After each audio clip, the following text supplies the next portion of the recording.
ইভিএমটা দেখুন, ইভিএমটা বোতাম বন্ধ, বোতাম বন্ধ, বিজেপির বোতাম বন্ধ, কেউ বলে বন্ধ। ইনি হচ্ছেন, এনারা আছেন পুরো বন্ধ। ईवीएम भाई साहब देख लीजिए, ईवीएम ब्लॉक किया है बीजेपी का बोताम, ईवीएम पूरा बंद है।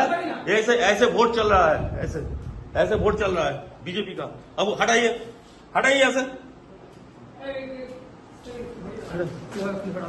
সাসপেন্ড করে ছেড়ে দেবো, একদম সাসপেন্ড করে, সব কটাকে সাসপেন্ড করবো, একদম সব কটাকে সাসপেন্ড করবো, একদম সাসপেন্ড করবো, সব কটাকে সাসপেন্ড করবো, কোন ইলেকট্রন কিছু বলে, সব কটাকে সাসপেন্ড করবো। বসে বসে এই করছেন, সব কটাকে সাসপেন্ড করবো, একদম সব কটাকে, এই নিয়ে যাচ্ছি আমি, সব কটাকে সাসপেন্ড করবো, সব কটা। আর তুই ভাই কে আছো, কে আছো তুমি?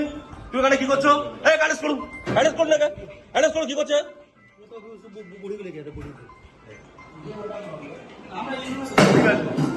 আপনারা কেউ জানেন না তো? আপনি এই ফার্স্ট বলিং, আপনি আপনি আপনি জানেন না একটা ইভিএম এতে আছে, ইভিএম চেক করতে হয়। হ্যাঁ, আপনি দেখলেন তো ব্লক করা ছিল? ব্লক করা ছিল, দেখেছেন তো?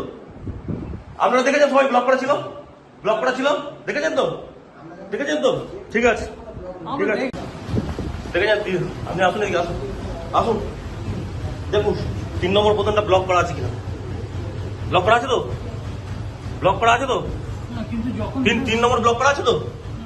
দেখে যান 3 নম্বর ব্লক করা আছে কিনা, ব্লক করা আছে কিনা দেখে যান। ব্লক করা আছে তো? ব্লক করা আছে তো? আছে তো? আপনার কি নাম কি দেখি, আইডেন্টি কার্ড দেখি, আইডেন্টি কার্ড দেখি। দুটো জায়গায় গেছিলাম আমরা, দুটো বুথে খবর পেয়ে, এবং দেখলাম যে বিজেপি বোতামের ওপরে একটা পিচবোর্ড টাইপের ছোট মতো মেরে দিয়েছে, এবং যাতে কেউ ভোট দিতে না পারে। আর এই রকম চলছে প্রায় বিভিন্ন জায়গায়, দেবীপুরে 14-15টা, মল্লিকপুর, বিভিন্ন জায়গায় চলছে। আমরা আজকে যাচ্ছি, এবার সব এক এক জায়গায় সব ধরবো।